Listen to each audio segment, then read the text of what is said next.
good Cyber Monday to you all. We're coming to you, beautiful city of New Orleans in the state of Louisiana. We are the Light Gate. We're coming on the United Public Radio Network at 107.7 FM and the UFO Paranormal Radio Network at 105.3 FM. We are on Facebook. We are on Roku. We are on Rumble. And we are on YouTube. We have a really interesting show. I want everybody to buckle up. It should be interesting. And I'm just going to say real quick, hi, Carnation. Thank you so much for supporting our network. We love you very much. If y'all are thinking about it, Christmas is coming, and this is good stuff. Go for it. Okay, Preston, take it away. Thank you, Dolly. Thank you, everyone, for joining us tonight. Episode 82 of The Light Gate. So excited to be with you tonight. Really excited about our returning guest, Stephen Bassett. Turns out his show is our most viewed show. Lots of movement since he was last on in terms of the congressional hearings and people speaking before Congress. Lots of developments, so this should be pretty interesting, to say the least. I am, of course, your host, Preston Dennett. My lovely co-host is Dolly Safran. And I'm going to get through the greetings real quick because I really do want to get right to our guest. And I have a tendency to sort of drag this out. So I'm not going to do that tonight. At least I'm going to try not to. But I love saying hello to you all because it's because of you we do this show.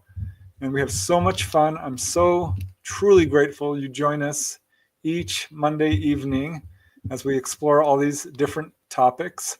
Our show is growing and growing, so it's all thanks to you guys. And let's see, who do we have here tonight? Looks like there's quite a few of you. Michael Kennedy, a regular, bringing the popcorn. We love you, Michael.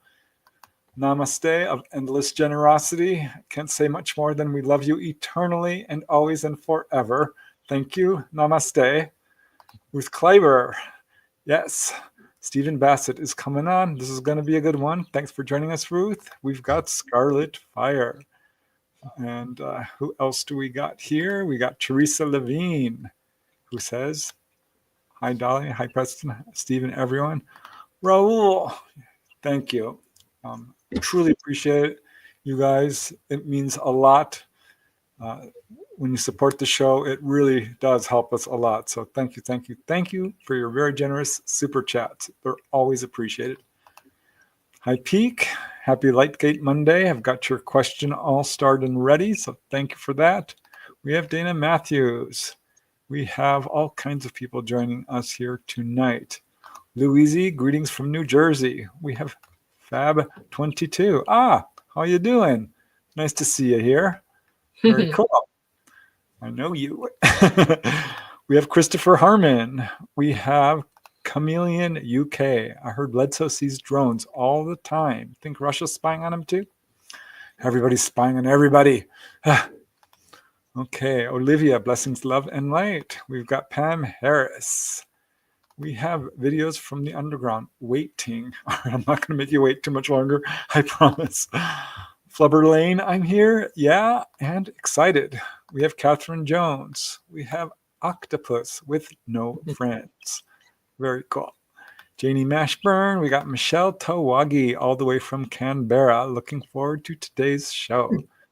Yes, morning for you, evening for us. We have Bob Thorson. Thank you, Bob. Amazing. Truly generous. Very kind. We love your goodwill and support, so thank you. We've got Grandmaster UV. Hey, what's up, Steve? It's Jonathan. We're all about to watch. Our audience is growing even as we speak. We've got Kaj. We got Luke Shanahan. Oh, wow. From the UFO Files group. You guys, if you check out any Facebook group, there's one you can go to, and it won't be filled with BS and CGI. I mean, honest to God, true information. There's not a lot of Facebook groups I would say that about, but UFO Files is definitely one of them. Check that out. We got Coconut Luck. We have, who else? Leah. We have Lato Total. And Lawrence. And Chameleon UK. Thank you. So very nice of you. Leah, may I ask a question? Yes, please do. We will put a star on it. We can't guarantee we'll get to all the questions, but we're certainly going to try. And the sooner you get your questions in, the better the chance is that we will have a chance to ask them. So let me just get going, because I could say hello to a bunch more of you guys, Kelly Mobley and Valiant Loki, but I really want to get to the show because our guest has so much information to share. It's such an exciting time right now for UFO research, and I mean, so much going on. For those of you who don't know Stephen Bassett, I don't know where you've been. If you're at all interested in this show, the subject, you should know Stephen Bassett by now. He's probably the premier leading disclosure advocate fighting against the truth embargo and the UFO cover-up. We are very happy to have him back on the show. He's on a previous episode, but let me tell you just a little bit about him. He's pioneering and influential disclosure advocate. He's spoken to audiences in 20 countries about the political implications of UAP, ET phenomena, and disclosure. The formal confirmation by heads of state of an extraterrestrial presence engaging the human race. That's what we're waiting for, an actual statement of UFO veracity. He is the co-founder of the Hollywood Disclosure Alliance, executive director of the Paradigm Research Group, a 501c3 nonprofit providing education, consulting, and analysis and political activism for a post-disclosure world. His advocacy work has been well covered by national and international media platforms, major ones including CNN, Fox News, MSNBC, Washington Post, and New York Times. Wow. Such an honor, Stephen. Man, oh man. He's appeared in many documentary films, and his lectures and interviews are well represented on YouTube. In 2013, the Paradigm Research Group organized and conducted a citizens hearing on disclosure. Back in 2013, guys, and this is when we started really getting some movement. That was at the National Press Club in Washington, D.C. Then in November of 2014, PRG launched a 2-year political initiative out of Washington, D.C. that injected the ET issue into the 2016 presidential campaign. And things are moving along. December 2023, Steve co-founded the Hollywood Disclosure Alliance in L.A. This is a new media-centric organization aiming to align those working within the UAP ET research arena with writers, directors, producers, working across every facet of the global entertainment industry. The media is a powerhouse with this subject. There's a lot of influence with that, so this is important. And PRG recently launched an activist program, Shift Storm. Don't forget that F, Shift Storm, seeking UAP hearings as soon as possible before the Senate Select Committee on Intelligence. Now, tonight, Stephen's going to be discussing the latest developments of the ongoing congressional hearings and movements towards ending the truth embargo on this subject of UFOs and UAPs. His links are in the show notes. We will also be displaying them on the screen, but without further ado, let's bring in our illustrious guest into the show. Stephen, thanks Hi, so much. Stephen. Welcome. How you doing? We're all good. We're Still good. here. We're excited to hear what you have to say tonight. Yeah, so much going on. I mean, I don't know how many hearings have been since we last talked to you, but 2 or 3 at least. So Yes. I'm excited. We've had the presidential election. I mean, lots of stuff going on. I'm not sure where you want to start. That hearing with Lou Elizondo, Admiral Tim Gallaudet, Mr. Rich, who really made me mad when you some of the stuff he said. I think that might be a fun place to start, but wherever you want to go is awesome. Look, let me take this approach. The interesting thing about what's happened is that the beginning of all this really is in Roswell in 47 July. And something happened, as you know, we had a crash, and they found debris. They put out a press release saying that they'd got the flying saucer. It was the truth. They put the truth out. God bless them. And within a few hours, almost certainly the word got to the White House. This is not something they're going to keep from the president.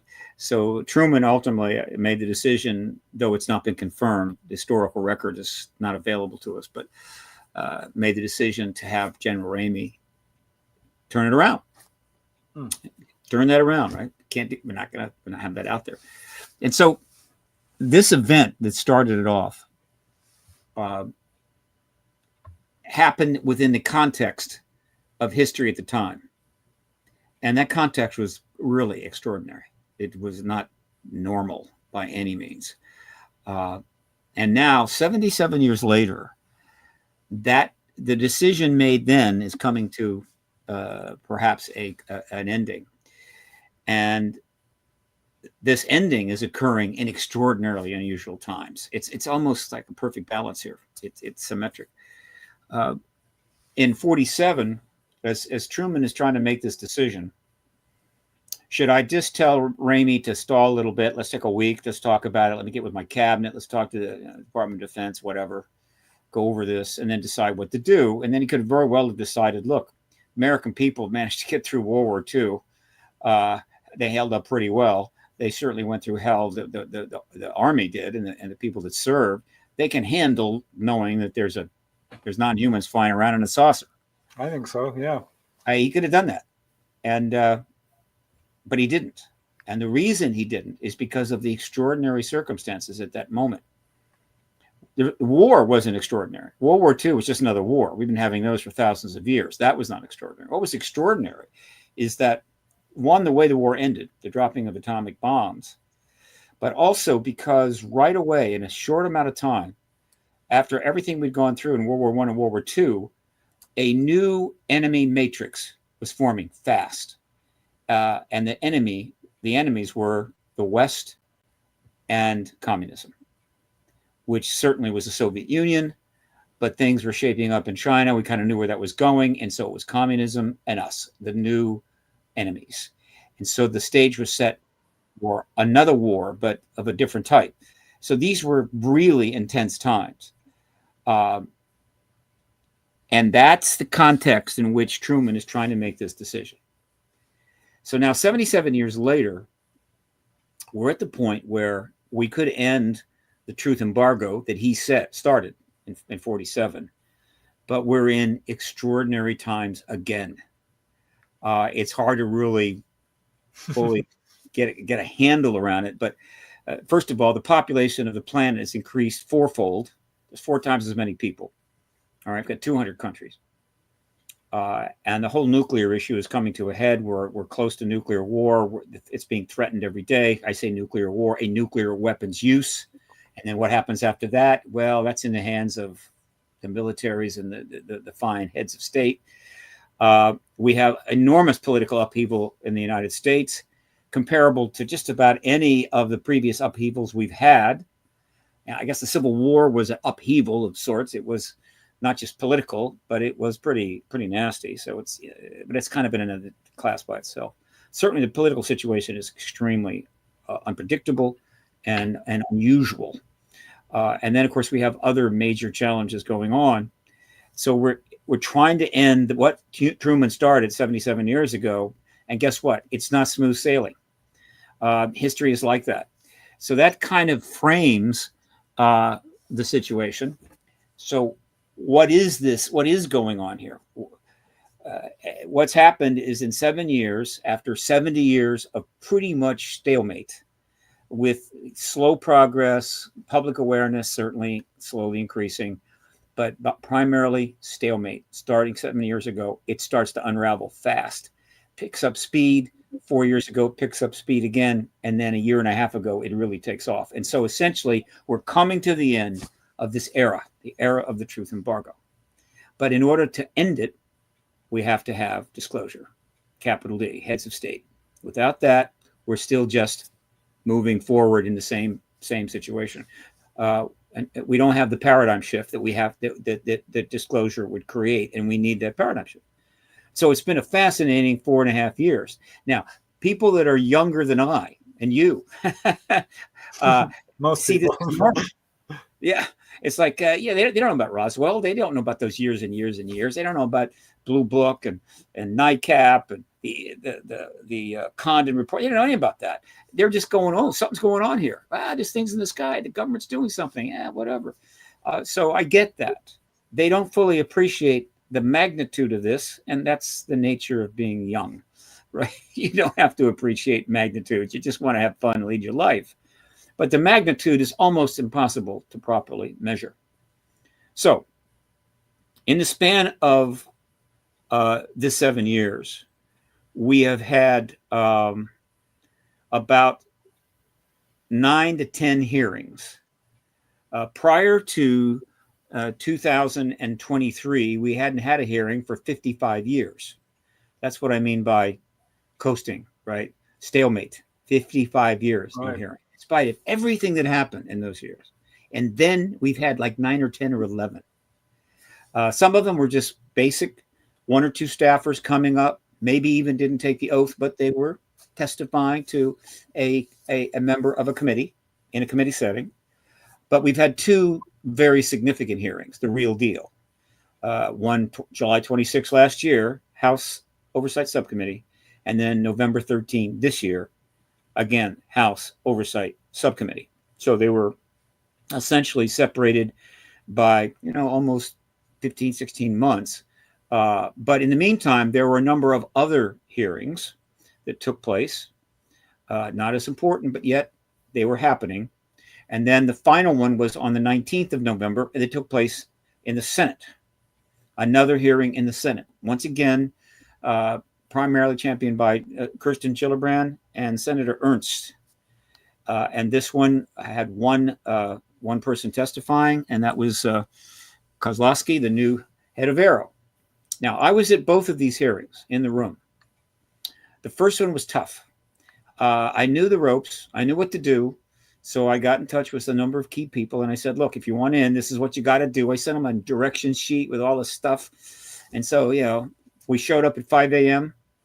We had warm clothes, right? Some of us had a little thing we could sit on and so forth. And it took 6.5 hours for us to finally get in that hearing, but we made it. Primarily because they put in more seats. They took out the stadium seats, put in floor seats, jammed us together, and we were able to be there when 4 people testified to, again, the House Oversight Subcommittee. This hearing was probably more important than the one last year with Grush, which was big, no question. I have a real quick question, okay? Yeah. I want to interject for 1 second, and I'll let you go back on. I'm curious. One thing was read into the congressional record, okay? But when you swear an oath in your testimony, I didn't hear anybody say this testimony is also being read into the congressional record. And I'm curious, was it or not? Boy, I'd have to go back. The mics and the way things are set up in that room, the mics are terrible, and they need to fix it. You really can't hear very well. It's brutal. And I have to go watch the whole thing. Really great sound on one of the 8 or 9 streams that was being broadcast around the world. Okay. But I seem to recall that something, I think by Elizondo, was submitted. That was that paper, and that was read into the congressional record. I listened to the whole thing. I was rapt. Okay. Good. And at no point was the testimony sworn into the record. Only that one piece of information on that paper. And it bothered me a lot because in government, and you know this, unless it's in the record, they don't have to act upon it.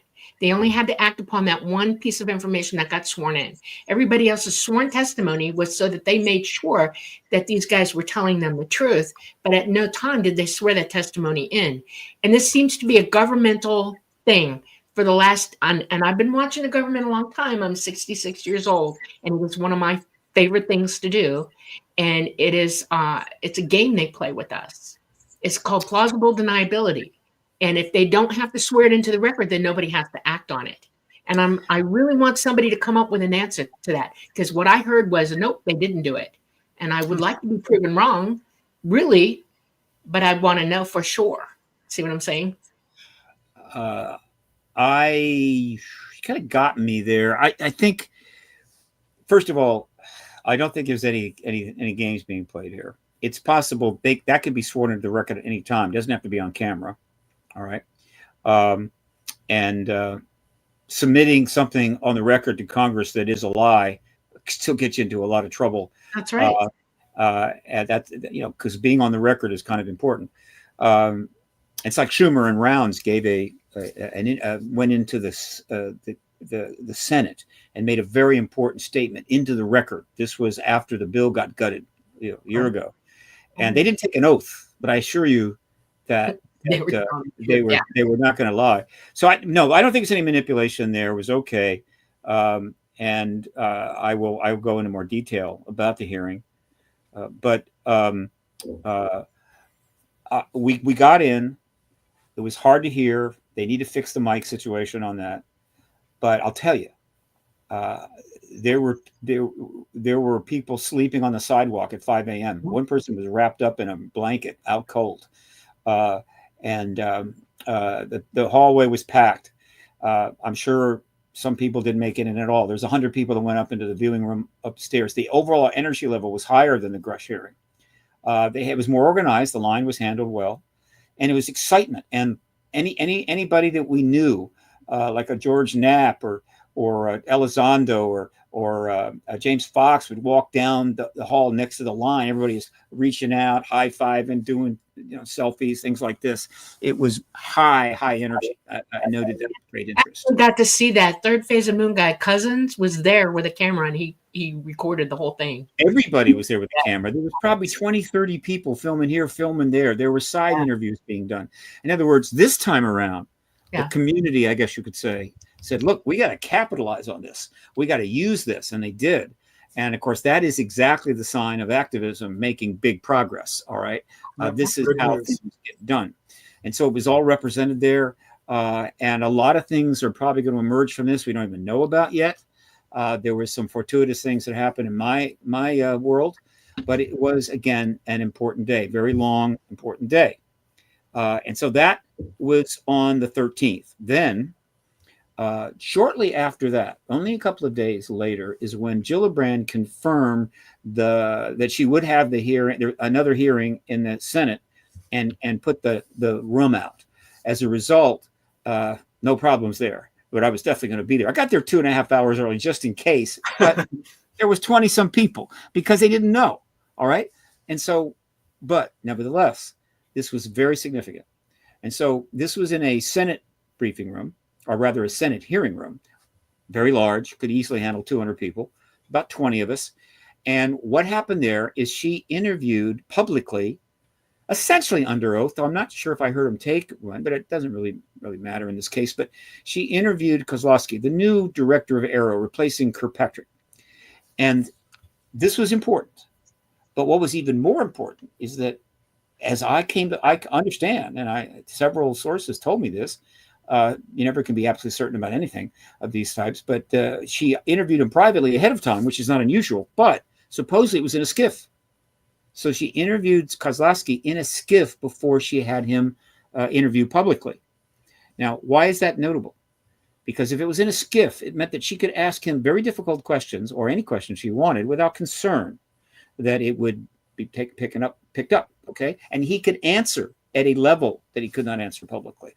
So my guess is that she might have asked him about the Aero study report, which was a huge mistake, supported by the DOD and completely false. She might have asked him his intentions or whatever, but that was notable.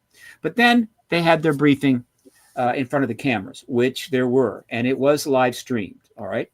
And let me mention, it's not hard to go on Google and do a search, YouTube search, Google search, on November 13th House hearing, UAP hearing, or November 19th Senate UAP hearing, and I can assure you, you can watch the whole thing. And the views are piling up. Millions of people ultimately will see those two events. So the first one was clearly the bigger, the more important.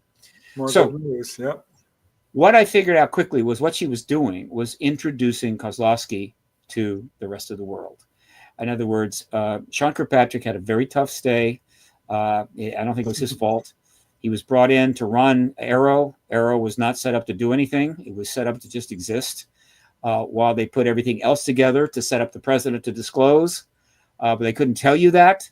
So the public is thinking, what's Aero doing? Is it studying this? Is it looking at UFOs? No, it's just sitting there, not doing much. And he's the head guy and answering questions somewhat and just being a placeholder. Not a good job. Not a good job at all. But somebody had to run Aero while we waited for disclosure. But what he didn't know, what the government probably did not know, as they're pursuing this orderly process leading to disclosure, is that David Grush was going to turn up. David Grush was a black swan event, a wild card, and he really threw the deck in the air. They knew about him. They knew that he was unhappy. They knew he'd gone to the inspector general. They knew the information he had. But what they didn't know is that he would go public without asking permission. And that's what he did. And he did it in an orderly way, kept quiet for some time, working with Leslie Kean, Ralph Blumenthal, and also ultimately Ross Coulthard. And so the article comes out, the interview comes out on June the 5th, and boom, suddenly we have David Grush. And he's serious issue. He basically confirms non-human bodies, non-human tech, which confirms the extraterrestrial presence, which confirms Roswell. Okay, big deal. So, what does that mean for Arrow and Kirkpatrick? Awful, awful, awful, awful. You are the director of the organization that's named All Domain Anomaly Resolution Office. Here's something to resolve. Mr. Kirkpatrick, what about those non-human tech, non-human bodies? He can't talk about that. No way he can talk about that. He can't even touch it. I'm at a loss sometimes for all this, and I'll tell you why, and then I'll let you go Sure. on. Okay. The DOD knows everything. You realize that. They pretty much All the Yeah, information. yeah. If you want true disclosure, the DOD's got to be able to open up and tell the truth. That's right. They have all That's why Schumer put that law in effect. Yeah. They passed Well, the law. this is interesting because who can make the DOD talk? They have a power that most Americans don't realize they have. And that means that if they decide it's not for us to know, we won't know under any circumstances whatsoever. And we have to get past that barrier. We really do. We have to enact a law, or we have to have a sitting president with the full support of the Senate and the Congress to stop them from non-disclosure. That's, in my mind, that's where we got to go, period. Well, you're right. And that's exactly what was happening. We had three pieces of legislation, each one bigger than the other, signed in 2020, 2021, 2022. And then it's time for the fourth one. Okay, 20, signed in 2021, 22. And the one that was slated for 2023 was the big one. It was the one that we've been building up to. It came out of the Senate Intel Committee. It had support from Warner, had support from Reed, had support from all of them, basically. I forget Reed was the initial sponsor, but ultimately, that thing got jacked up to become the UAP Disclosure Act. And that was submitted, all right, as the bill for that year. And interestingly enough, the person that announced that UAP Disclosure Act was not a member of the Intel Committee of the Senate. It was Chuck Schumer, the Senate Majority Leader, member of the Gang of Eight. In other words, by the president, is it enacted? Was it signed by the president? The bill was changed. It was modified. It was reduced to a basic core, still useful. And that was signed by the president. The other half that was stripped out were the powers. But had that bill been signed at that time, that would have been 2023, would have gone into effect early in this year, then it included everything that was necessary to, quote, force the DOD to do what we want it to do. All right. In other words, the bill laid out how everything was going to come forward, when it would begin, where it would end up, the National Archives, the process by which something would be held back, how that would be accounted for. All right. It gave subpoena power to a review board, as well as certain key members of the House and Senate. It also included eminent domain, which shook the troops. In other words, that was the bill. And so if that had been signed, the process would have gotten underway. And those in the Department of Defense that didn't want to cooperate would have ended up in front of a hearing, right? Having to account for that. And ultimately, if subpoenaed if necessary, and if they didn't show up, they'd be jailed. In other words, it was over. That didn't mean that they were just going to open everything up. But that bill was designed to end the truth embargo. And the DOD knew it, and the defense contractors knew it. Okay. But that is exactly what it's going to take to do what you want, Dolly. And that's what Schumer wanted. And it's even bigger than that. You see, history will feast on this. I wish I was a writer. But what happened that short span of time was amazing. So essentially, On June the 5th, Grush comes forward, blows everything up. I mean, it's just, whoa, right? This is unbelievable, right? Now, immediately, he's attacked. Kirkpatrick has to attack him because he's put Kirkpatrick in a terrible position, right? Somehow he's got to undermine Kirkpatrick. Otherwise, people are going to ask him, Sean, what about the non-human tech? Can't talk about that. So he attacked him. That didn't work, all right? He continued to get threats, but that didn't work. And so ultimately, his testimony comes forward. They reveal his medical records because there were issues there. There could have been a problem. That didn't work. And so essentially, Grush's story is out. And for anybody that's got basic common sense knows that we're not alone. And there was a crash vehicle in Roswell and we have bodies. Okay. But that's still just Grush. All right. And it's still not firsthand testimony. And there's a lot of people dealing with this. And so what happens next is very important. Right. And what's the plan? I mean, they got an idea how they're going to go with this? Well, what happened? Well, there's a lot of people that have ideas how it will go. What finally gets executed remains to be seen. But we know what happened then. It took 39 days. 39 days after Grush's testimony on July the 14th, out of nowhere, Schumer shows up. And he says, I'm going to tell you about the bill that's going to be put in this time. And he then goes about describing the UAP Disclosure Act. Notice the name. It is not called the Disclosure Act by accident. That was intentional. All right. I like to think that it was a hello to me and maybe some of my colleagues. In any event, Disclosure Act and all that was in it, including the force majeure eminent domain. So that is on the 14th of July. It was submitted in writing up to the Senate on the 17th. So in that moment, so 39 days goes by, two huge things happen, which historians are going to feast on. One, the extraordinary testimony and bravery of David Grush, followed by a major chess move by the Senate Majority Leader, Chuck Schumer. Because why did he do it, and what was the impact? I'm curious about that myself, because he is sitting on top of a new administration soon to be implanted in Washington. So we've got the rest of this month and a few days into January, and then it's all going to change. And does anybody have a clue how that's going to affect all of this? Because nobody really knows. I mean, we've got Elon Musk coming in. We've got elect Trump coming in, and a whole bunch of new cabinet members and new CIA, FBI, everything. And it's an unknown horse right now, as far as I can think of Well, it. he's putting in lots of people who are friendly towards the idea of disclosure. I really do. Well, you kind of jumped ahead on me there, because what I'm talking about with Schumer was last year, not this year. Right. This was in July of 2023. I'll get to what's going on now, believe me. But in July of 2023, these two things history will pay great attention to, because what Schumer did, he knew exactly what he was doing. So he announces this super comprehensive total UAP Disclosure Act, got everything in it. All right. Including, and this was probably the single most important thing, eminent domain. So he didn't need to do that. He didn't have to have eminent domain in there. That could be dealt with years from now. Can you explain what that means to people who might not fully understand? Eminent domain is a process under law that can occur at the federal level, state level, and I think maybe even at the county level, in which a government, if it serves the common good to a sufficient degree, can take ownership of. Usually it's involving property, right? But it can be other things, but it's usually property, fair market value for it, and take it because it serves the common good, not just because they feel like it. Basic thievery in a way.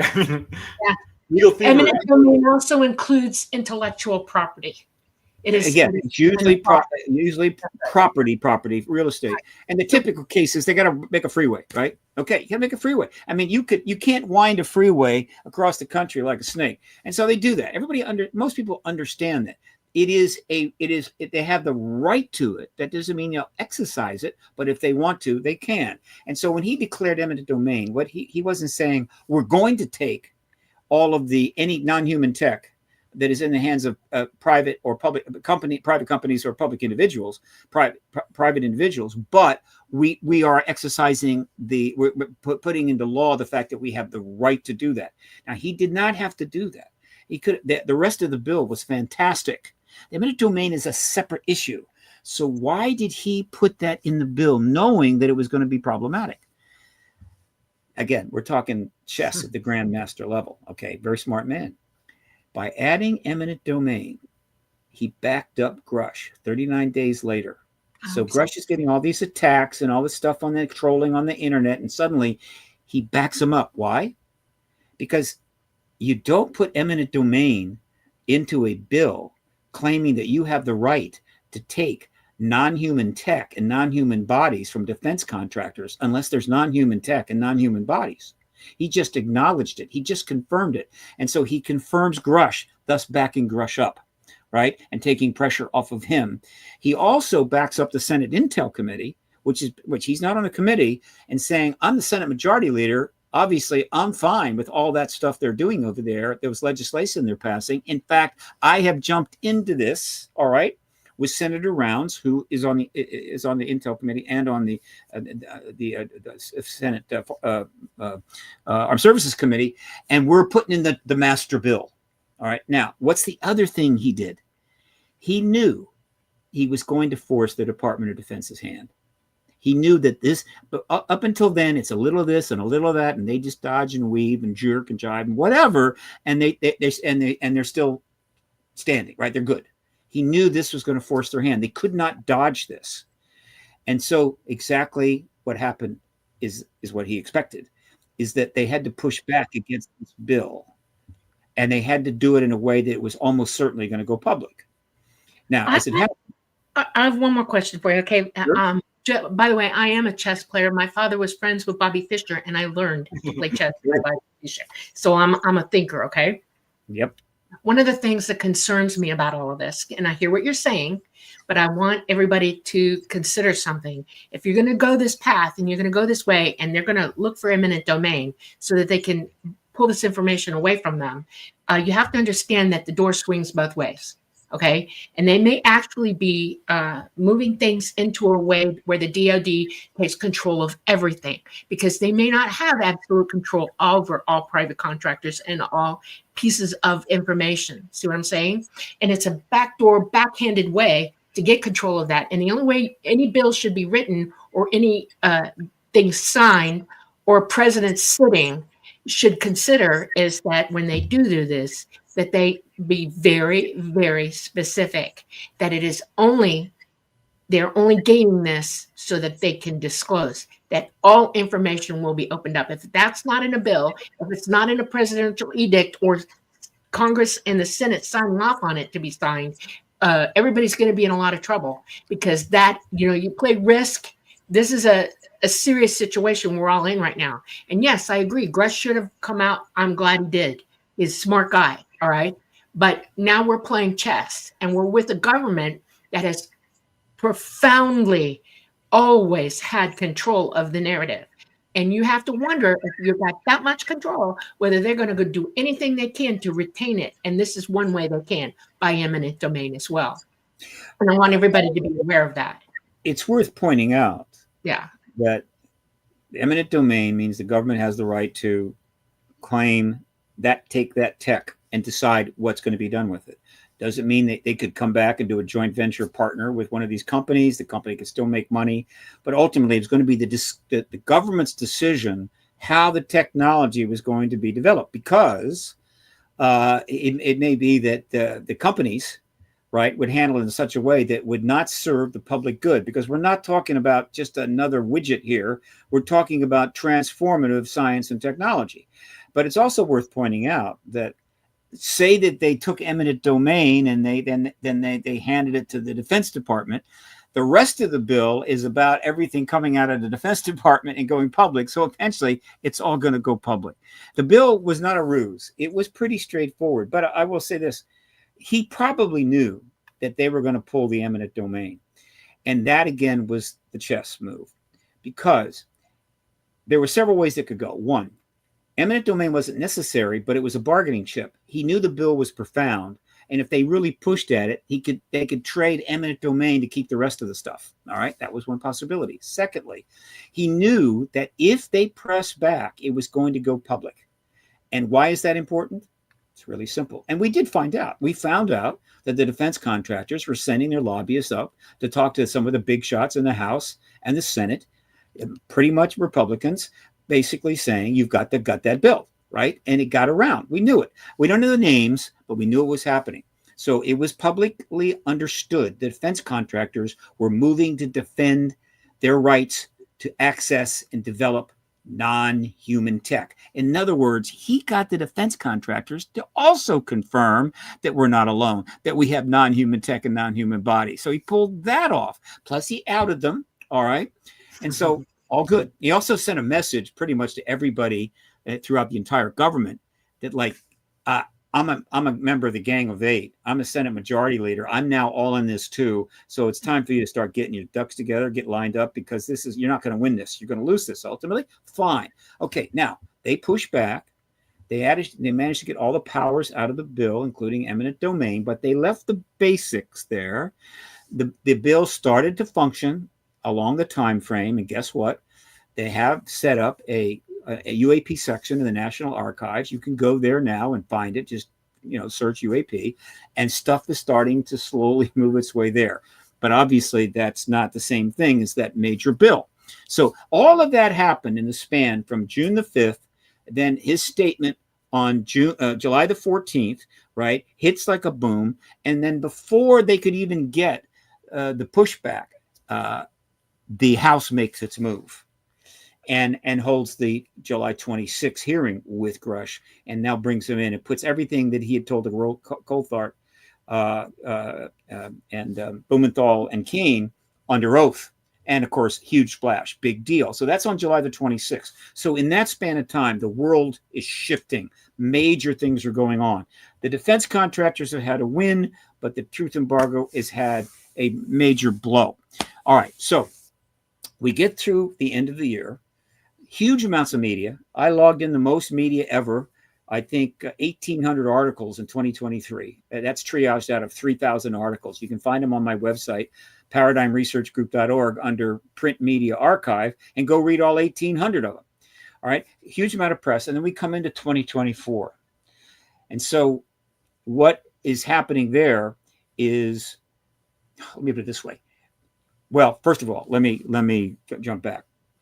One of the most important things that develops in 2023, I think starts late 2022, is that a group of individuals in Congress gets real serious about this issue. And of course, in a way that has never happened before. All right. And of course, we're talking about the members of the House Oversight Subcommittee on an array of things, including national security. And there were three members in particular that led the charge, and that was Tim Burchett, Anna Paulina Luna, and Nancy Mace. Now, it's not significant, but is worth noting that all three of them are very, very conservative Republicans, all right, without question. And they are very tough. And they got into this issue and absolutely just grabbed it by the throat. Burchett was going on TV several times saying there's ETs here, there's UFOs here, there's the non-human tech here, non-human bodies, the government's covering it up.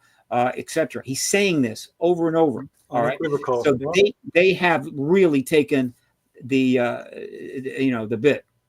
Eventually, they created the first UAP caucus in the history of the country. Right. Still, not too many people in it, but there is a UAP caucus in the House, and so that is now a thing. And so the House is involved in this issue in an open, formal way, led by the members of the UAP caucus, most of which are at the House subcommittee. I have a really big question about that. I have a question, and you brought it up, so now I'm going to go for it. National security, okay?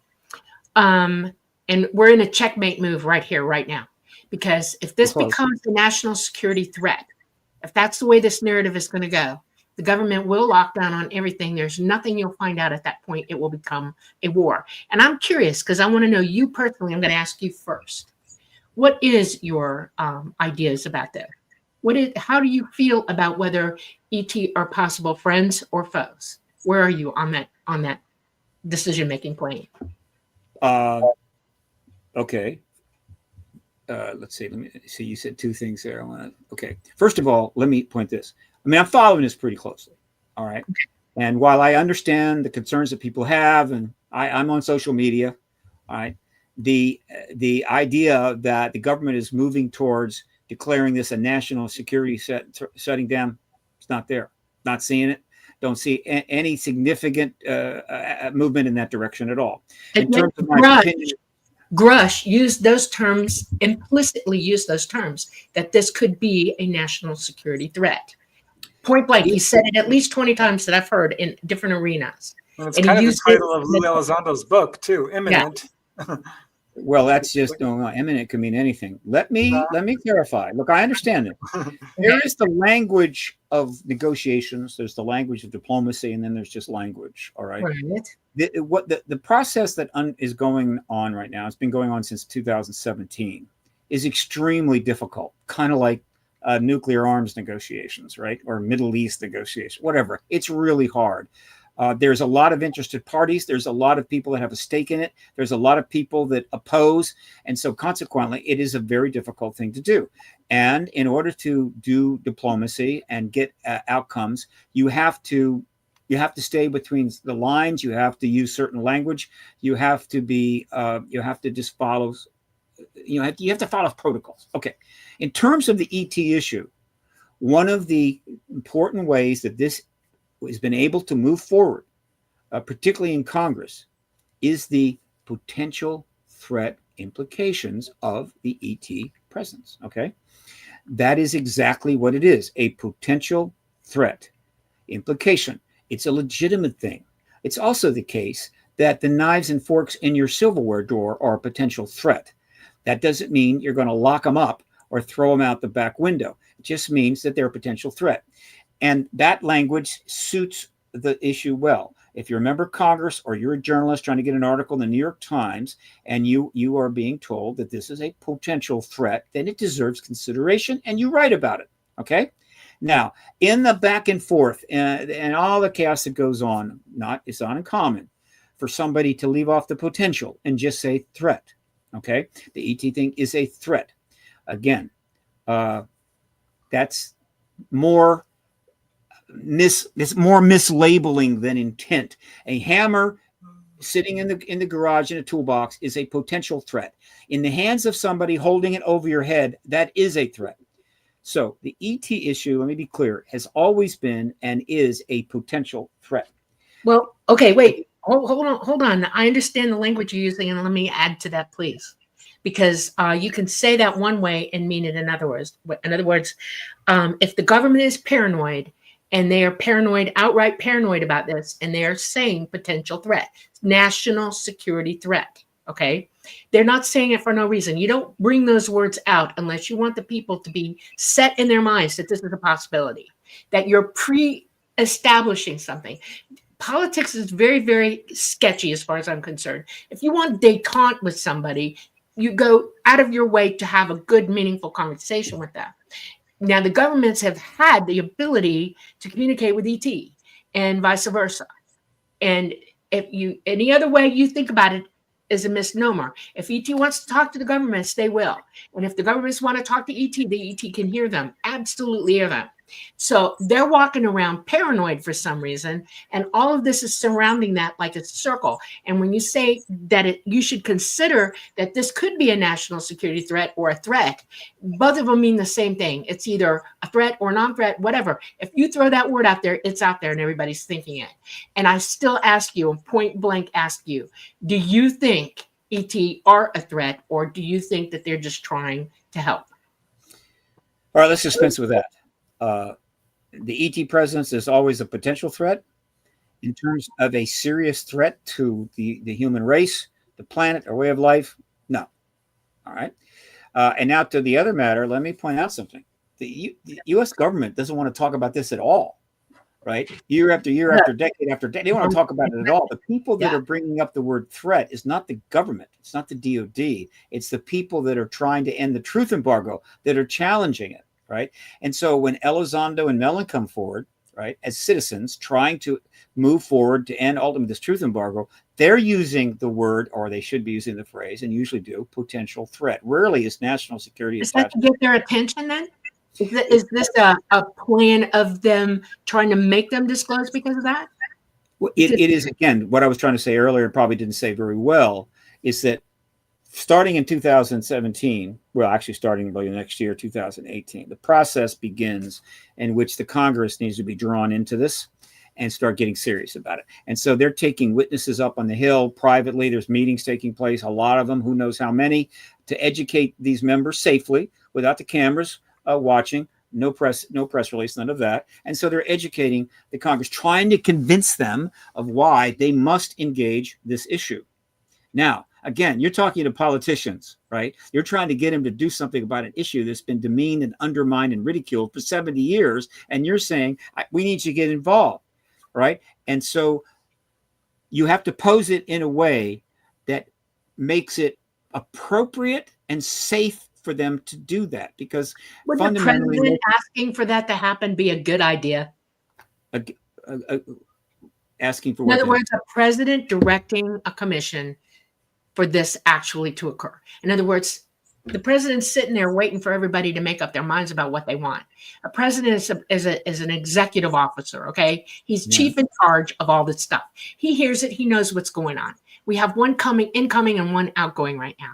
And in no time and in no way has a single solitary president, including Truman, who started a lot of this embargoing, said, I'm going to direct Senate and Congress. We're now going to have open hearings. We're going to start bringing people in, and we're going to start doing this.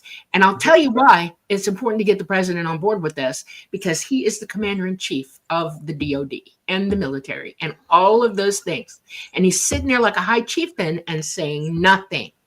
And Congress can't force a president to do this. The president has to come at it himself. And with all of this disclosure going on and all these people talking, how come we can't, as a human race, people, all the people in this country and every other country on the planet, start attacking our president and saying, you're going to do it. You're going to do it now. In other words, if you want disclosure, go after the big guy and make him act. He's our president. We voted for him. We can just as easily vote him out. Congress and the Senate both have that kind of power. And it's time. It's time that you all gang up on it. And waiting for them to decide whether they want to hear it or not is kind of a problem. Let's just say that this issue is like no other. Yeah. And the idea that you can use standard activism on it, such as the civil rights movement, the women's movement, and so forth. I remember after the inauguration of Donald Trump, the next day, 500,000 women showed up in Washington to make a point to the president-elect that they were not happy about the attitude of the party towards women's health rights and so forth. And you've had other marches like that. This issue is not like that. No. We're talking about something that cuts to the core of national security. It was born in the heat of the beginning of the Cold War. It is tied to nuclear weapons simply because it's obvious, but then the fact that they shut the nuclear weapons down ties it even closer. And so in order for the president cannot independently engage this. The president has the right to. Clinton was prompted to make a run at that. It didn't go anywhere. Now, Clinton, to go back to that time, if he had wanted to, he could have confronted the DOD, which is what Hillary might have done if she'd had to, but I don't think she would have had to. I think things are lining up pretty well. And what the president does is really simple. Any president could have done this. Call in all the appointees, all the appointed people at the Department of Defense, the top people, all right, and say, here's the deal. I want all the UFO files made available to the executive branch for review within 90 days, all of them. And if you don't have them here in 90 days, I'm firing every one of you and replacing you with new appointees. And if they don't do it, I'm going to fire them and replace them. And if the president had gone that far, it probably would have happened. It would have been, though. And do it publicly, too, on camera, in front of the. Yeah, so, or you might attempt, or an assassination might be attempted. It's a real sticky wicket. It really is.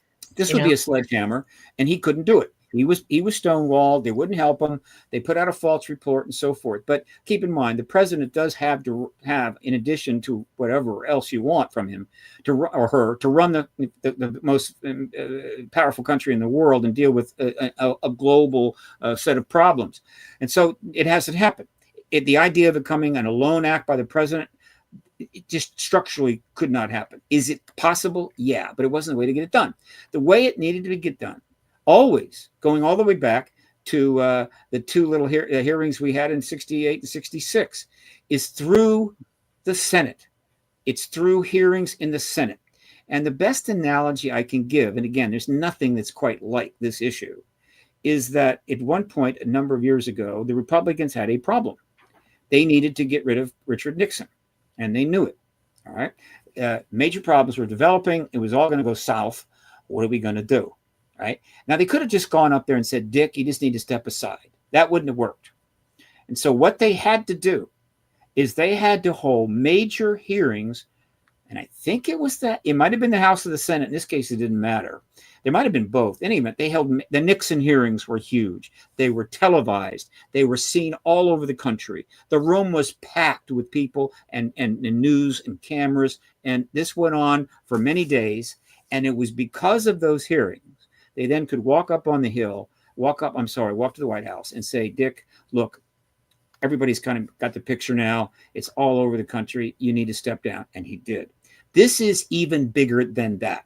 In order to get disclosure from the president, you have got to establish the platform on which the president can stand.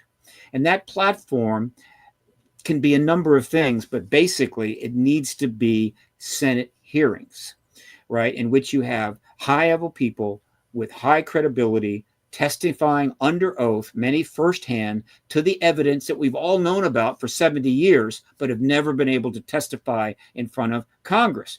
Now, the way the world works now is you hold a hearing of that magnitude, and it's going to be seen by tens of millions of people all around the world. And so now this whole thing is hugely in play. You've got witnesses that have pretty much given the information. You've got members of Congress that are participating. When you get to that point, the president can now walk out in the East Room and say, I have watched these hearings along with the rest of you. I have talked with my top leaders. I have talked with my advisors. I've made some phone calls, and I can confirm what you have just learned. We do have non-human tech and non-human bodies. This is a major deal. I'm going to support this information getting out. Thank you. We'll talk again on Monday. That works well, but they had a second problem. It wasn't just enough to set the president up by major hearings so that the president could come out and make the confirming announcement. They had to set up the infrastructure that was going to deal with the unbelievable explosion of interest the day after that announcement. Because the day after that president makes the announcement, the whole world is coming to our door and to the door of every other head of state of any major nation with 10,000 questions. There is all kinds of things that need to be dealt with. And so in order to be able to have the president do that, in addition to that, you had to set up the infrastructure, meaning you needed an arrow. You needed legislation, okay? You needed NASA involved. You needed other entities involved. You needed to show a fairly cohesive effort on the part of a broad scale of government all ready to go day after disclosure. And that is exactly what they've been doing. And people say, well, it's too hard. We need to take a quick station ID break, guys. Sure. So let me just interrupt you for just a quick second here. This is fascinating stuff. But I want to remind you all that you are watching The Light Gate. I'm your host, Preston Dennett. My lovely co-host is Dolly Saffron. Our guest tonight is Truth Embargo UFO Disclosure Advocate Stephen Bassett. You can see his links in the show notes. We've been talking all about the whole process of disclosure, beginning from Roswell onward. Lots of movement recently. We are streaming live on several platforms. We are on the United Public Radio Network and the UFO Paranormal Radio Network at 107.7 FM and 105.3 FM, streaming from the beautiful city of New Orleans. We are on Roku. Check us out there. We're on Rumble. We are on YouTube. We are on Facebook. Huge shout out to Carnation for supporting us. We love you very much. It means a lot. And yeah, let's get back to the show. But I do want to make a quick comment before we do, because I'm not getting much words in edgewise, and I want to just make a Not my fault. Not my fault. No, I love it. Don't get me wrong. This is awesome. I'm loving this conversation. What's on your mind? The previous congressional hearings we had were very much focused on just proving UFOs are real. So I'm really encouraged now to see we're pretty much beyond that with these hearings. They're still kind of the first about 70 what years was all about that. I mean, that was the reason the truth embargo succeeded, and there are many reasons. And if I get $10 million, I'm going to put together a documentary. Steven Spielberg called me about the entire truth embargo. It's one of the greatest stories in all of history. It's just unbelievable. There are dozens and dozens of factors that allowed it to succeed 77 years because it's still in place since Roswell. And one of them was when I had it. God, well, tell me again. Just preface what you just said. My memory's not what it used to be. The previous congressional hearings were all about trying to just prove. Yes. One of the is one. There's one is they created an intellectual ghetto for the whole issue and threw everybody in it. Right, everybody's in that ghetto. Right, and so you're in the ghetto and you're dirty and you're walking around, you don't know what you're doing, and you're apart from society, and we don't care what you think. They did that, but then, and by doing that, the public responded in an appropriate way, but it served as the truth embargo, and that was okay. Look, you won't admit this, but that's all right. I'm going to prove it. I'm going to prove it so well that you're going to have to admit it. And so they set about doing it. And they started from day one. They started with Keogh and Ruppelt and the others. They wrote books. They created organizations. They went out and did cases. And they piled the evidence up until it went to the ceiling. And the government did nothing. And so they piled it up some more. And they kept proving and proving and proving. And then you would spend years getting something together, and then Carl Sagan would walk out and say, extraordinary claims, extraordinary evidence. Boom, it's all over. You walk away. And so in other words, we were tied up that way. I'm not blaming anybody, but it wasn't going to work because the problem wasn't scientific. It wasn't about evidence at all. It was a political problem. It was a political decision to start the truth embargo and a political decision to keep it going. Yeah, well, they ran it like a mafia. Yeah, because threats are made that way. I want to make one point here, okay? And this is serious stuff. The truth embargo worked and has worked and is working right now because people's lives are threatened. And we know who's doing it. Not going to play around about that. I don't even have to say it out loud. We know who's doing it. People have died over it, okay? That is a giant, thick moat that we have to cross because it takes people not being afraid anymore. It takes people willing to put themselves out there at risk to work against that embargo because that's the wall they created. And they got bows and arrows and all kinds of stuff up there slinging down on everybody crossing that moat. And it's not okay. And as much as I want to, I hope, I pray, Stephen, I wish you the best of bloody luck there is, okay? But I'm sitting on the side where the information that I've grown up with, the experiences that I have, the knowledge that I'm walking around with makes this all very, very hard. There are two things that we're looking at right now, and I want to make the points. One is we have a possible third world war going to start, hoping Trump stops it. I guarantee you disclosure is not going to happen. If that war occurs, all bets are off. It's done, okay? Absolutely. We need peace. We absolutely need peace. And I'm hoping this president coming in is going to deliver, because we can't do anything if we're with anybody, anything, or anyone. And it makes you think that some wars are being started on purpose for this reason, because they're trying to stop the information. ET has been doing all kinds of things to disclose to humanity as a whole, worldwide, showing up, showing off, doing stuff, and we all know the truth of that. But the government doesn't want to admit it. The government only wants to talk about military government stuff. And when you go to Congress and you go to the Senate, that's all the evidence that they're going to allow, period, is military people. Yeah, it's not okay. And until they allow experiencers with high-level information to come in there, and add their 2 cents or 3 cents to it, humanity is always going to be thrown this way and that, and not with a belief, not an understanding or absolute truth about the whole thing. Because I guarantee you, talk to people every single day right now, unless they believe, unless the government explains it and says it and it's true, it's not true.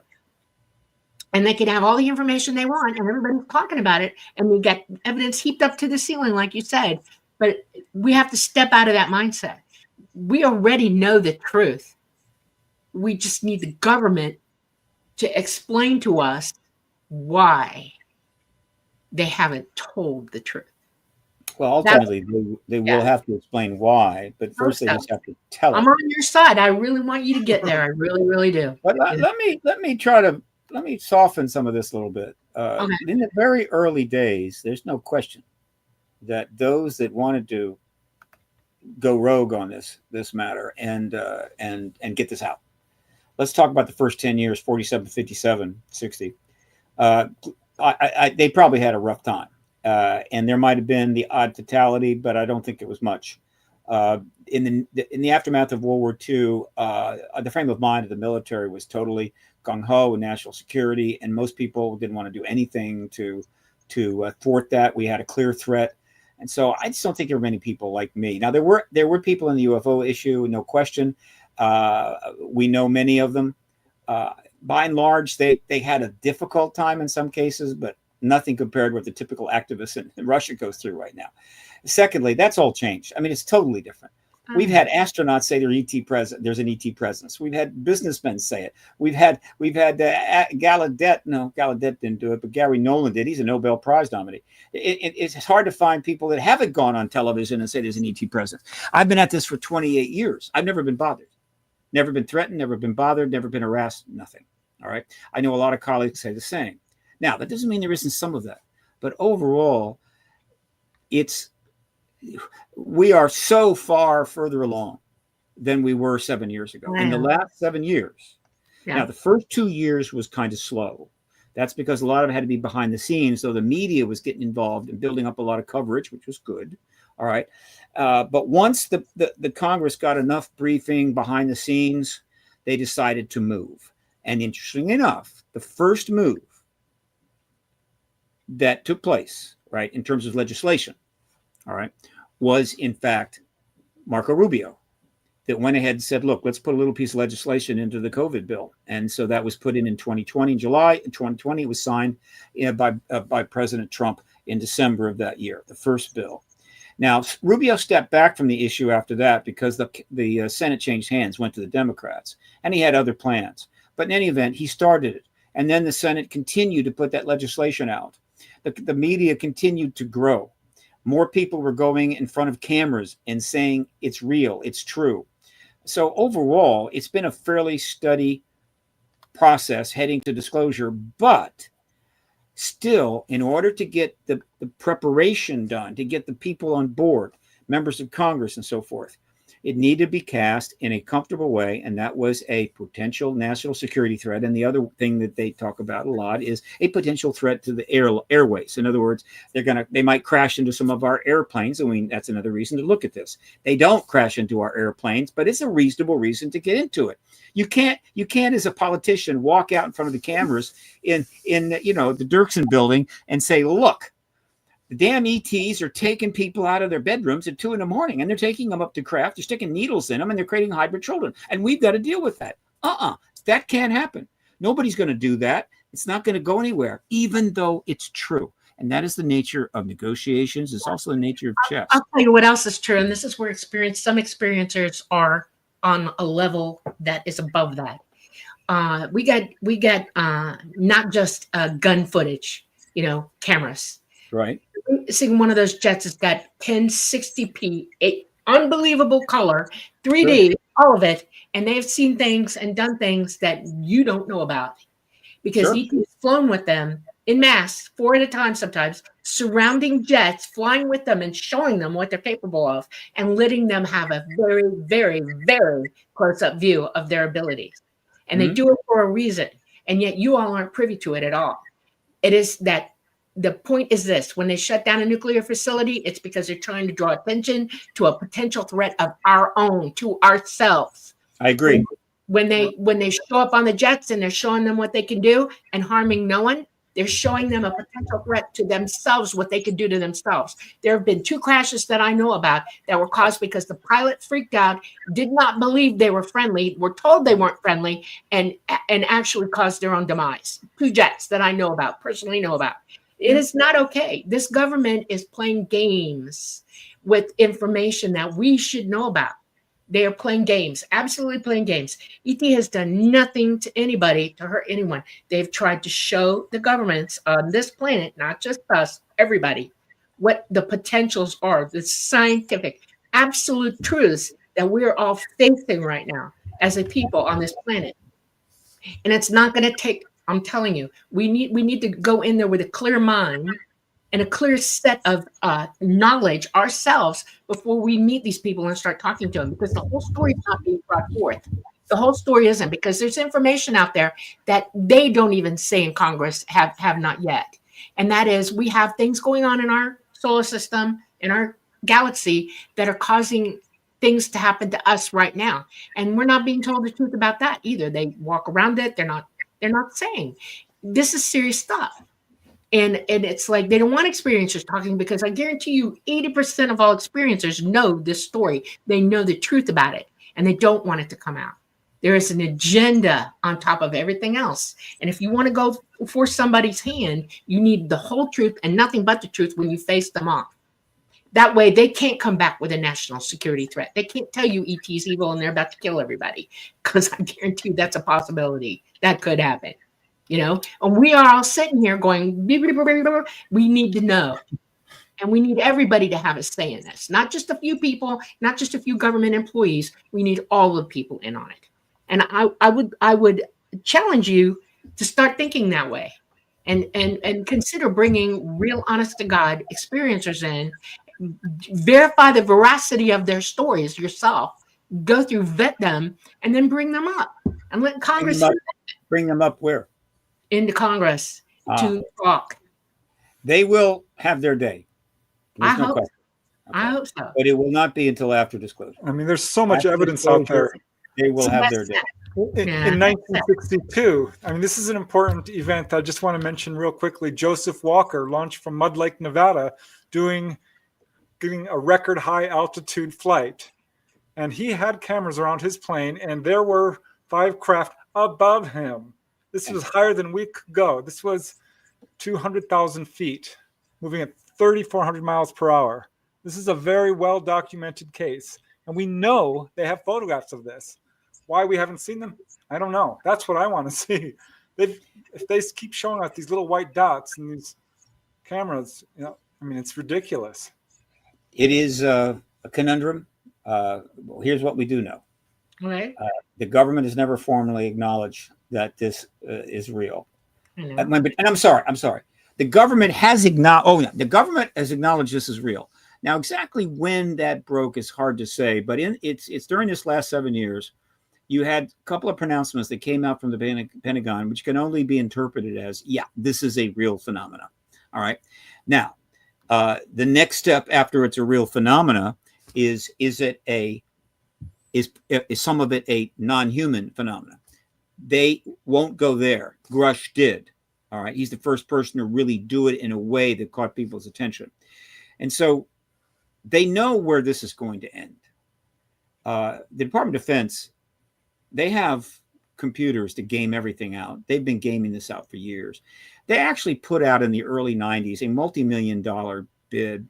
They paid a company, a very well-known public relations company, millions of dollars. This is the early 90s, to completely review how disclosure could happen, how we could transition to a world in which this thing was known, and what would be the way to deal with that once we're disclosed. And it took about 5-6 years, and they got this report back. So they got the report back sometime about, I think the Rockefeller Initiative was going underway in the Clinton administration. And they got it, and they've sat on it, and they've probably gamed it even more. So it's not like they're befuddled about what to expect. But they still have some problems. And that is one, they can't disclose, right? It has to come from the president. It cannot come from anybody else. Right. You can be the Secretary of Defense and say there's ETs here and you'll just get replaced. Yeah. Right. And that'll be that. Your career's over. Undersecretary, what? A diplomat? No. A member of Congress? We've had astronauts say there's ETs here. Didn't matter. It's got to come from the president. In the same way, we're not going to send troops overseas to fight in a war or even draft them to fight in a war unless the Congress, under the law, declares war. It has to be formalized that way. And once the people are going to get drafted and go to war, somebody else could come out. A couple of senators could say, we need to go to war. We're not going to war. It's the same thing here. When you get to matters of this magnitude and importance, it has to be coming from the appropriate source, the appropriate level. And the level here is the There are two instances where war can be declared by a president, and that is imminent threat. If we have been attacked and it's coming at us, a president can pull the trigger and you can't stop it. It will happen. He has the military at his disposal and he can call it at that moment. You're probably right. Yeah, you're probably right. I'm doggone right. I'm military. I grew up with this. I know. But even that is under a stricture. It's under a process, right? It's not the No, you could absolutely declare war. Roosevelt did it when Pearl Harbor happened. Guarantee you that was the end of that. He didn't ask Congress anymore. We went. He made the decision. Look it up. No, I agree. I'm just saying, but still, it was the president. It wasn't like the Secretary of State. That's exactly right. That's a moment where the president can pull the trigger on that one. There's another reason why we can go to war, okay? And that is if another president in another country absolutely makes a direct threat and says, we are going to bomb you, we can instantly go to war. Congress will immediately go, yeah. But the president's already called it at that point. He's already pulling the trigger. He's already told Congress, you're going to say yes, because I now have an imminent threat on us. That's the second reason. Now, I don't know if you pay attention, but Putin has a thing out on the internet right now. And I know two people who speak fluent Russian who say this is the real deal. He's made threats against the U.S. He had it on for 24/7 for several days on the internet, threatening the U.S. because of what the U.S. is. He's been threatening the U.S. for months. Yeah, but this is recently. He started this like a week ago. Yeah, he took it up a notch. Okay, so we have that working at us. And we have a president incoming who's trying to stop that, okay? We also have another issue at hand here. And I want everybody to think about this. I mean, I don't understand how we could not think of it. Once we all know that ETs are real, we have to be able to stay calm for 5 minutes while we all come up with a plan on how we're going to react to it. And that way, the only way they can disclose is if they already have a plan in place for the reaction. Because it's not just us that's thinking about it, it's them. You let that cat out of the bag and there must already be a decision made. Friend or foe, do we contact them? Do we actually make an open statement to them and say, all right, we're here, we're listening to you, come on and let's have some détente. Knowing full well that if we pull a trigger on any sort of a weapon, first of all, couldn't hurt them. But if we did, what the consequences of that would be. They would have to open diplomatic relations with ETs at that point as well. That has to be part of the plan, all of it. And we all need to be thinking about this stuff. We all need to be making these decisions. Well, we know they're thinking about it for sure. Yeah. You know, we have to understand the veracity and the truth of the whole thing and see it as a whole. And disclosure isn't going to happen in 2 weeks. It's not going to happen in 2 months. It's not going to happen in 2 years. It is a long, drawn out, horrific process. You're already in the middle of it, and you know that. What we're seeing. 77 years is not drawn out enough. That's a long time. It's like pulling teeth. You know, it's going to be pulling teeth. In the meantime, we have ET up there, which, by the way, just so you know, I'm telling you the truth about this. They are physically not in our solar system at all. They're not on the planet. They are not here. And there are scientific reasons why they are not. They are way far away doing their thing because we got issues. They got issues too because we're all in the same galaxy to most of us. And what's affecting us is affecting others in our galaxy as well. And they're busy, okay? And they can't fly here because they won't crash anymore. They refuse because they've watched what we've done with what they crashed with and they couldn't take back away from us, okay? There are reasons so where for are we everything. going from here, though? That's what I'm interested in, you know, because, you know, now we have a new president. We've got all these new people coming in. Are there more hearings scheduled? You know, what What do you think is coming down the pipeline? I can tell you pretty much what I'm anticipating now. So just, nuts and bolts, current situation. Senator Gillibrand has expressed an interest and willingness to talk to Bob Salas, the leader of the nuclear weapons shutdown witnesses. I have delivered a full set of the witness statements and affidavits to all of the Intel Committee offices, which includes hers, of course. I've also submitted a set of those affidavits to pretty much everybody on the subcommittee of the House Oversight Committee. I've met with Mace. She has met with Bob Salas. What I'm trying to do, and I'm also working with Tyler Roberts on this, who is very much involved. He's made contacts on the Hill. He's interviewed Mace and so forth. This is where a lot of stuff is happening, because it's one thing for an activist to show up and say, I want to talk to you, but it's another thing for a person with a camera and a documentary to show up and say, well, I want to film you, I want to talk. Because, they like to be on film. They like to interact that way. So podcasters and documentarians are part of the engagement, and I'm happy to ride their coattails. In any event, we're close to maybe seeing, well, let me put it this way.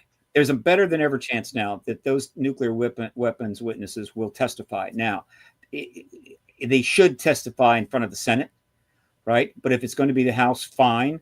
But they need to testify, if only because they're dying, and we need to get that testimony under oath before they pass. But let me be clear. These witnesses, when they finally testify, this is the most powerful testimony we will have heard up to that point. And the DOD knows this. In other words, when you've got SAC-based command officers who were running nuclear facilities confirming to you that our missiles were shut down while a UFO hovered over the base, and the security guys were running around like crazy, and it happened not once, not twice, but 3 or 4 times, and then you got another witness confirming that the research has shown that it's happened in the Soviet Union. Thus, you've confirmed that they've shut our weapons down. Just that, not only confirms their presence, but it raises the most important, probably, aspect of this in the issue today, though that may change, and that is there is an incredibly important connection between our nuclear arms race and their presence. They didn't accelerate their presence coincidentally after the bombs were dropped in Japan. There was a connection here that we can surmise. I have my views on it, but until we actually have direct contact with them, we don't know exactly what it is, but it's really important. And so those witnesses are going to galvanize the world's attention. They won't be alone. There should be another 15 or so witnesses with them, like David Grush types. That blows the truth embargo up once and for all. The president comes forward and confirms. All right. I want you to ask a question of everybody. I want you to ask a question. Let's not let this drop. When they shut down the nuclear plants, they shut down the rods for meltdown. They did not go into meltdown. None of them. This meltdown. They didn't melt them down. They just turned them off. Okay. When you turn off a nuclear power plant, the rods will melt down if they're in active mode. They will start to melt down without power. So they couldn't just shut the power off. They had to put them in inactive mode. These were missile so they sites. They don't. Not just you're talking nuclear. You're talking about nuclear plants, energy plants. I'm talking nuclear weapons. Yeah, but I know. But I'm telling you, they've shut down a nuclear power plant as well to that facility at the same time, and you don't know the truth of that. And they were showing them in no uncertain terms that it can be done, and that why. Ask yourself why. You need to ask those questions. If you want disclosure, you need to know the entire circular truth of this. They didn't just go after bombs. They didn't not. They went after the power plants that supplied the energy to those bombs, and they made the nuclear rods not go into meltdown so that they would not melt down and cause an explosion. That's the point. They were showing that they could make it inert and that it's dangerous. They made the point, explicitly made the point, and they didn't just do it to us in Russia. They did it to China as well, in India. Nobody's telling the truth about anything. This is a I worldwide think that event. point has been very clearly made by Robert Hastings in his book, UFOs and Nukes. I mean, we know there's a connection here. It's undeniable across I'm the not. I'm not aware of research on shutting down nuclear plants, but if it's there, I'd love to see it. If Now, there's well, any I'll give you another reason why it's important to understand why that's important. If we get EMP'd in a war and this entire country goes down, our grid pops off, what happens to all those nuclear plants? They don't have backup generators at that point. And every single nuclear plant in our country and everywhere else that they are EMPing at the time will melt down. Well, yeah, backup generators, but they're not infinite. I mean, it's going to be a major problem. Excuse me, backup generators will not work after an EMP either. You cannot make anything work electrical. Right. Nothing. It will be dead. And every single nuclear power plant, look it up, will melt down. If I hear one more person tell me they have backup generators in an EMP, a CME, once those go offline, they're offline. It is Stone Age moments at that point. And every single nuclear power plant in the country and probably the world, if they start a war like this, will melt down. And that risks our lives. That's why ET doesn't want us messing with this stuff, because we're our own worst enemies and always have been. And this is, it's like, if you want to decide who's right and wrong here, or who's trying to tell the truth and who isn't, look at who's not telling the truth. Look at what ET is trying to demonstrate, and then make up your mind about who is friendly and who is foe. Yeah, okay? Well, I think this is exactly what we all do agree upon. That's why it's important to get connected to the nuclear issue. Yeah, because experiencers aren't talking off the bottom or the top of their heads. They have absolute information. They have scientific knowledge for this. I'm not the only one, okay? There are plenty of us out there that can tell you the truth about this stuff. They have knowledge, absolute knowledge, and the government doesn't want to hear it because we will pull the rug out from underneath them and make them stand out as the big liars here. And that's what they're afraid of. That's why disclosure is going to cost you a lot. I have another question for you. You talked about Hollywood and them doing movies and stuff. Are they going to tell the absolute truth? I mean, are you going to use information that's proven on the record, blah, blah, blah, blah, blah, and not have it become a melodrama? Hollywood doesn't have a good record. Look what happened to Fire in the Sky. Yeah.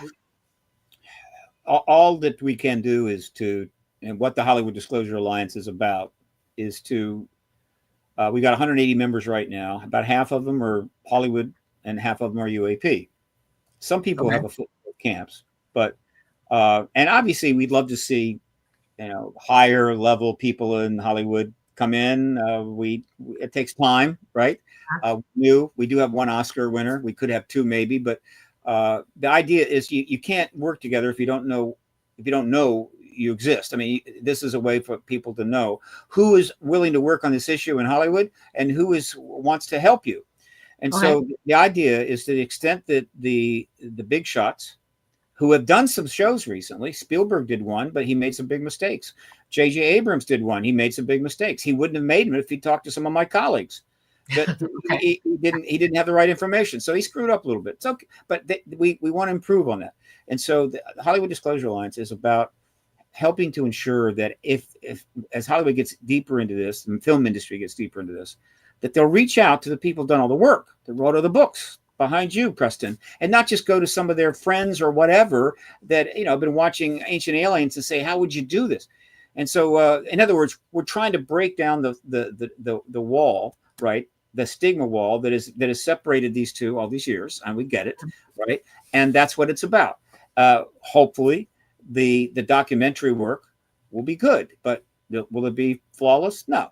There'll be narrative fictions that's that the are point. like Google, which is crazy and wild, but Paul didn't mind, and it got his father some exposure. That was cool. But overall, we want to see Hollywood be a plus in terms of the messaging and in terms of the quality information it provides. In terms of their fictional stuff, they'll continue to do science fiction. Whether the truth embargo will enhance the interest in science fiction or reduce it, it might very well reduce it. Because once you know there's real aliens here and you kind of know what they're like, and somebody wants to make another alien movie and you're going, they don't look like that, right? They're not dangerous like that. What's this? I mean, it could ruin sci-fi alien movies, but that's tough. Too bad.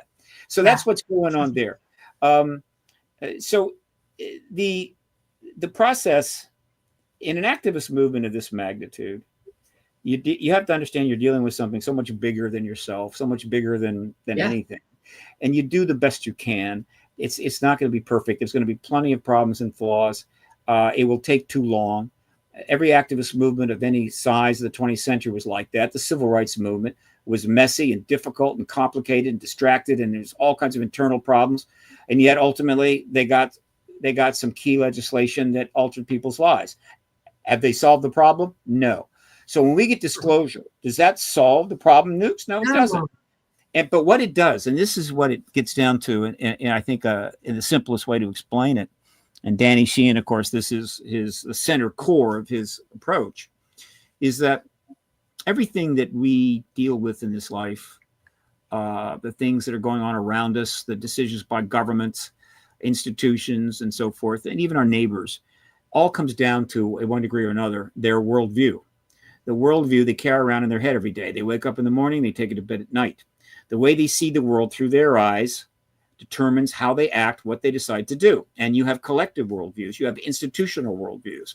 And those worldviews kind of talking everybody in their head. That's a fact. That is a fact. You just pointed out one of my worst nightmares in life is that when we're talking, people are thinking at the same time, and what they think is overriding what you say. And it's worldwide. It is learning to listen is a worldview decision. Some people have the worldview that listening is a good thing, some don't.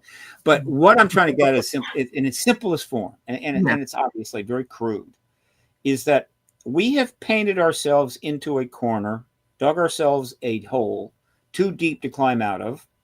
We're posing problems that we cannot solve. We're over our head, and we're headed for extraordinarily awful things. Okay, I believe the ET present, and one of those awful things, of course, is nuclear weapons, nuclear war, and as you say, the potential for multiple meltdowns. Plus, we've got millions of tons of nuclear waste we don't know what to do with. I could go on and on and on. And so the ET presence is hooked to that in a way. Now, what's the logical way to look at it? The way is this. Disclosure will be a paradigm shift of major proportions. It will change the worldview of every living person practically, unless you live in a cave. I don't care who you are. Once you learn that we're not alone one way or another, it's going to change how you think. Some people a little bit, some people it's going to be huge. It's going to change institutional worldview in an even bigger way. And so suddenly, right away, the day after disclosure, the entire world, to one degree or another, starts to think about things in a slightly different way. Their worldview has shifted. And it is Danny's view and my view, and I hope the view of many, that this worldview shift, because it's so large, so comprehensive, worldwide, it has the potential to make it possible to solve the problems that have put us where we are that are currently unsolvable. And the best example is, in fact, the equivalent of a scientific paradigm shift, which is where that word came from. Thomas Kuhn is the one that really got that going, and primarily it was applied to scientific paradigm shifts. Okay, like relativity was a paradigm shift. Quantum mechanics represented a paradigm shift. Okay, so what is a scientific paradigm shift? The simplest way to describe it is this. It is a change of perspective and understanding that is such a leap forward that it takes you to a very different place ahead of where you were, a substantial leap. Okay. Now, the most cool thing about a paradigm shift is that when you make that leap to this next place, this shift, okay, you suddenly realize you now have the ability to take what you've learned in this paradigm shift and come back around and start solving scientific problems you couldn't solve before.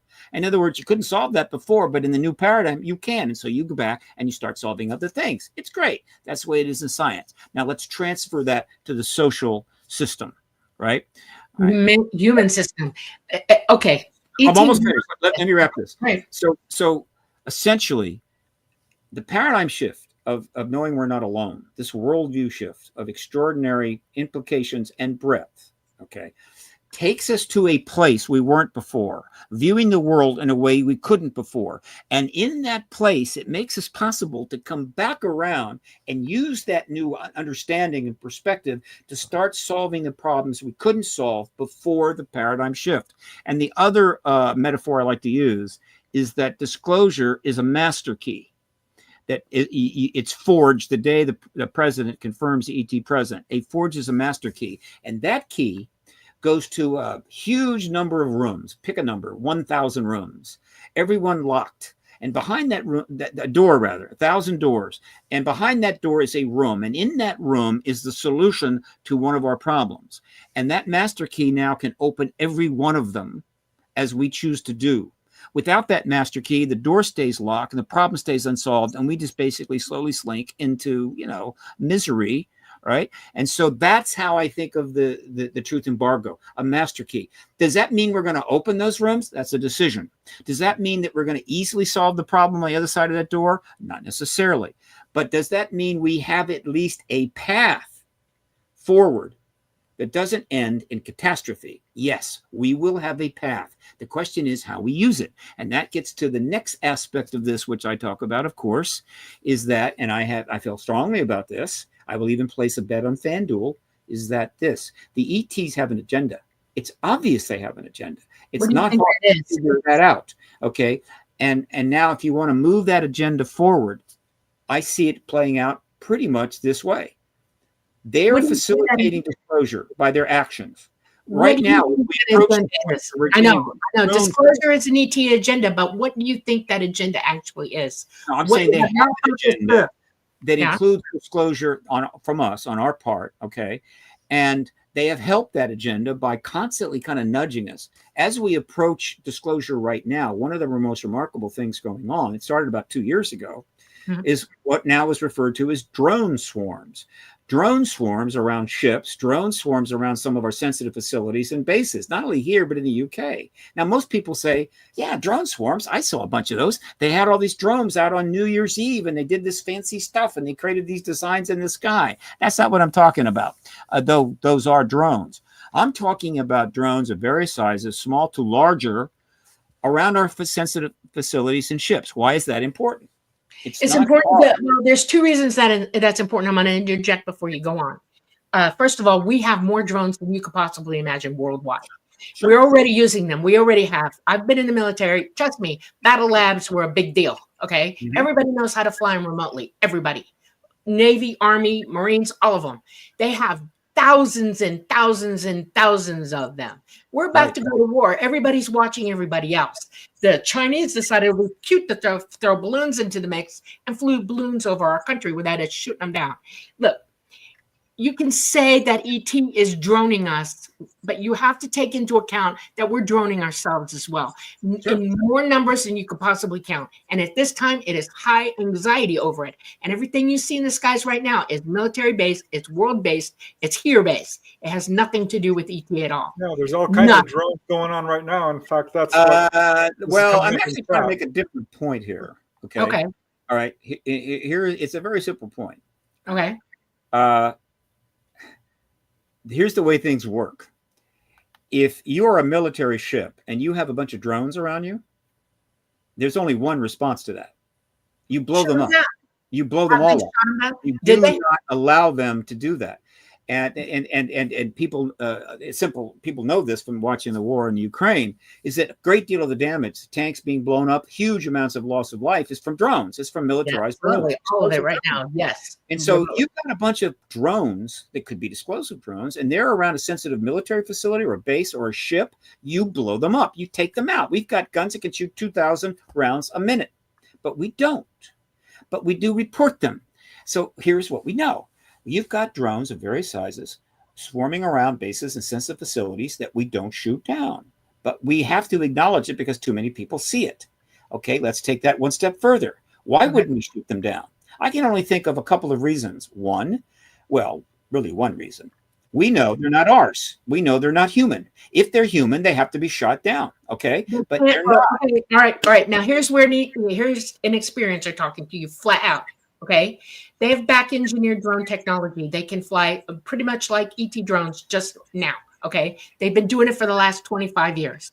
You can't easily shoot that down, period. And the other reason that you don't shoot them down is they're going to come over populated areas and start killing people. It will become a massive expose of what the hell's going on and who it belongs to. They won't shoot them down because everybody's following everybody else. They're orchestrating this. This is real. Okay, you do not, this is part of disclosure. They're not going to disclose to you what they're doing militarily, and they won't shoot their own stuff down, or they won't shoot China's stuff down, or they won't at all. And we've got gun footage lately, even on YouTube, of Russia shooting stuff down unimpeded, guns coming at them, and none of the drones went down, none of them. That's because we all know that worldwide, there's that technology out there where they're using anti-grav, they're using certain kinds of other technologies that they've back engineered. I'm not going to talk about it, but they have it and they're using it. I mean, well, this could very well be the preparation for the false flag. They want us to think they're ET. Yeah. You have to take into account that the reason experiencers aren't being listened to, literally not being talked to, is because we know this. There are a lot of us are sitting on mind bombs of information that they don't want you to hear. And the fact that I'm sitting here talking about it, it puts me at risk, literally puts me at risk, and I don't bloody care, because that doesn't mean anything to me, period. I came here for this, okay? This is the truth, and that we need to start telling the truth, and the government is hiding this from you, and that's why disclosure is going to be harder than you think, because they're sitting on this information. All those Lockheed Martin, all these guys know this. They're developing it, have been developing. It's all over our world too. France has got places where they've been developing anti-grav. I can pull stuff out of the books to show you that. I've shown it to Preston. You pulling information out and you go, oh, there it is. Okay, actual hard data, but nobody's made aware of it. Nobody. This is very infuriating to me.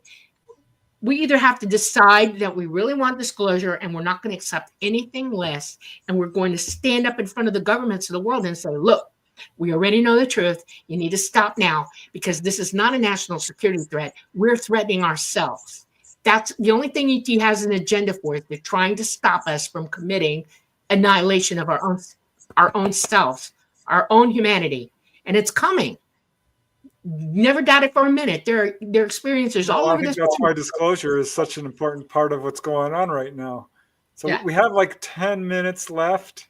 So if you have any points you want to make before we have to end the show, now would be a good time. I don't think we're going to get time to really answer. I just want you to tell me. I want you to tell me that you're going to work hard to see both sides of this issue. That's what I'm asking you to do. Because there's hard for 28 years. You have? Okay, 28 years. Who you listen to and who gives you data, because if it's military giving you data, you're not being told the truth about a lot of stuff.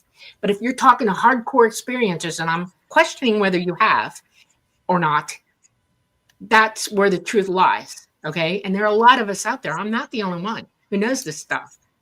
I'm not the only daughter of a military man who worked for the government, literally, and nearly went berserk when I was a kid, had to be under guard for a while because they were terrified he was going to start talking. Okay. Well, this is why we need to get contactees before Congress. And I'm not sure that's going to happen. I think it'll happen after disclosure, but one of the things that, actually, just to mention, I started out, this is how I began my path. It was in 1996 in January. I volunteered for John Mack's program for extraordinary experience. So I started out volunteering for an organization that was studying contactees. That's when I first met my first contactees. It was in 1996. Since then, I've talked to scores of contactees and got a pretty good idea there of what's going on. And of course, I have nothing but empathy and sympathy for them. But not everybody needs it. Some people they thrive on it, but it's not an easy road. And that's why I've talked about contactees even early on. Initially I didn't, but ultimately I just could not do that. In other words, I knew it could not be the point of the spear. We could not get disclosure by adding contactee evidence on top of all the what we'll call basic fundamental science evidence that we had. The politicians couldn't deal with it. The media wouldn't deal with it. So they've had to suffer. They've had to continue their lives without getting resolution on this, but it's coming. And one of the things I like to point out is that in the day after disclosure, which is where all this is going, the press is going to jam the briefing room at the White House and the Pentagon and any other briefing room in Washington, D.C., where anybody knows anything. And they're going to have a million questions. They're going to be packed. They're going to be on fire. And they're going to be asking the questions we would expect. But because the contact thing is well known, It's been made in movies, it's been books, it's been discussed, it's been joked about. It is absolutely well known.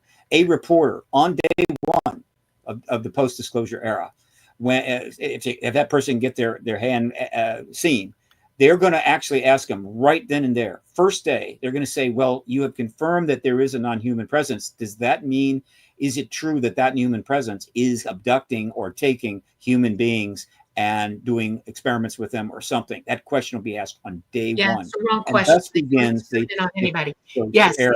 I'm a contactee, okay? Serious contactee. And I can tell you for a fact, knowledge, experience on coming from me with a lot of proof that their agenda, their period agenda, is to keep us, help us realize that we are the ones with the problems. We're the ones who are killing each other. We're the ones that are weaponizing technology to the point that now we are dangerous to everybody on the planet. Okay, we are on a small planet in a solar system and a galaxy, and we are our own worst enemies. We don't work together. We hate each other. We are afraid of each other, and yet we don't line that up in our head. Nobody's willing to admit that that's our agenda. That's who we are. And all ET wants us to do, period, wake up, look at ourselves, look internally. You want disclosure? Yes. And the first question you need to ask yourself afterwards is how you're going to react to it. And trust me, the first thing that everybody needs to admit is that we need to stop being aggressive. We need to stop all of it. All the science in the world isn't going to happen or help any of us until we stop being aggressive. Period. So the question is, how do we go about that? And I think the way it'll play out, the projection I like to make is that we're getting nudged and we're doing some work ourselves. We're going to get disclosure. We're going to get the confirmation and go out worldwide.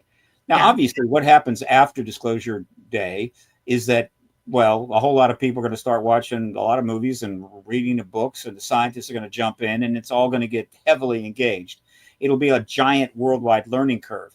I think it'll take about 2 years. I think in 2 years, you're going to have a huge body of knowledge established, well understood, being taught in the whole 9 yards. And people are even getting a little bored with the whole thing. At that point, something else becomes appropriate. And again, it's all about, going about things a certain way. Open contact. So I project open contact in 2 years. Now, that, interestingly enough, would put it right around the end of 2026, early 2027. Open contact, what is that? It simply means that there is conversation going on between ETs and our authorities, and we're actually being told what that conversation is. Are they sitting down in a room and we got a camera? I have no idea. You realize, I can tell you personally that that's not going to happen. If we have contact with ET, everybody's going to hear it all at the same time. ET is that advanced. Every single person on this planet will hear what's going on. Every single person. No government will be in control of that. No government, nowhere. That's how advanced they are. You have to work with how advanced they are. You have to. You understand that when you can shut down a nuclear facility and all the rods and stop their energy backups, that's ability you don't have. And if you have to assess their capabilities, you have to understand that they are way far and beyond anything we've ever even dreamed of knowing. Just back engineering their technology has taught the scientists on this planet how far down the line we are and how much they still need to understand and know. Ask Elon Musk. He understands that. He's trying to go for it. I can give you point by point why he's doing what he's doing with what I know. It's not a joke. It's real. We have to understand that ET does not care to harm us. They do care whether we're going to harm ourselves. We are people on this planet. We're part of the whole thing in the whole universe. There's more than one civilization out there. We're not the only ones. This is truth. Absolute, abject, subjective truth. Okay? And the idea here is this. We must assess ourselves while we're doing disclosure. That's the point by point by point that you need to have a plan ready in your mind, because you're right. Unless people know the truth, the whole truth and nothing but the truth, it will go crazy. Anarchy will ensue. It will, because people are going to be fighting each other because that's all they know how to do.